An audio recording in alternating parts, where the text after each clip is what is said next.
अस्सलामुअलैकुम मलګرو د محمد عامر مینوال لپاره غټ خبر راغلی دی. آیا رښتیا اوس به محمد عامر د انګلند په ټیم کې اغوستل کیږي؟ محمد عامر به په آی پی ایل کې هم لوبه کوي. دین علاوه د ایشیا کپ په اړه هم ډیر مهم خبر راغلی دی.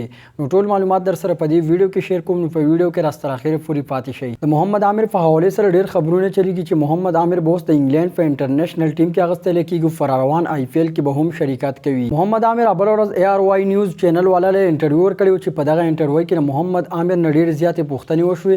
د محمد عامر نه دا پوښتنه وشوه چې تاسو د انګلند نېشنلټي میلاو شو، نو ته بیا د انګلند په انټرنیشنل ټیم کې شرکت کوي او کنه، او پر روان آی پی ایل کې به لوبېږي او کنه. محمد عامر ورته په جواب کې ویل چې په څلورو 15 میاشتو کې ماته د انګلند نېشنلټي میلاویږي چې زه بیا د پاکستان په ځای باندې په انګلند کې اوسېږم او انټرنیشنل کرکټ د پاکستان د طرفه ما چې څومره کړی همدومره پوره دی. د انګلند په ټیم کې به زه شرکت نه کوم، کوم چې انټرنیشنل ټیم دی البته په لیګونو کې به شرکت کوم.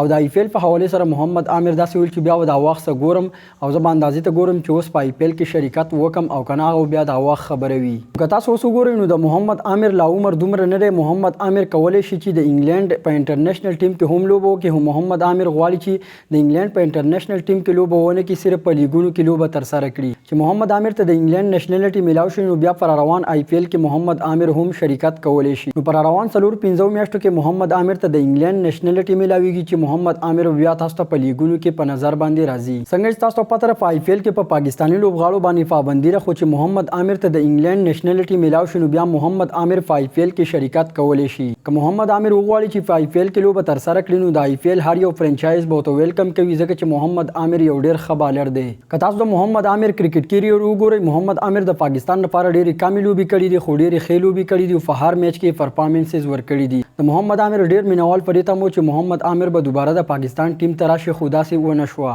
نو محمد عامر یو ډیر ښه کیلاړی خو سره خپل لاس او سره پاکستان کرکټ بورډ د زیاتی د لاسه ضایع شو. نو زمونږ خو دا خیال چې محمد عامر به دوباره د پاکستان ټیم ته کم بیک وکړي او دوباره به د پاکستان ټیم ته راشي. خو محمد عامر به اوس تاسو ته بالکل په انټرنیشنل کرکټ کې په نظر باندې نه راځي، بلکې صرف او صرف به په لیګونو کې لوبېږي.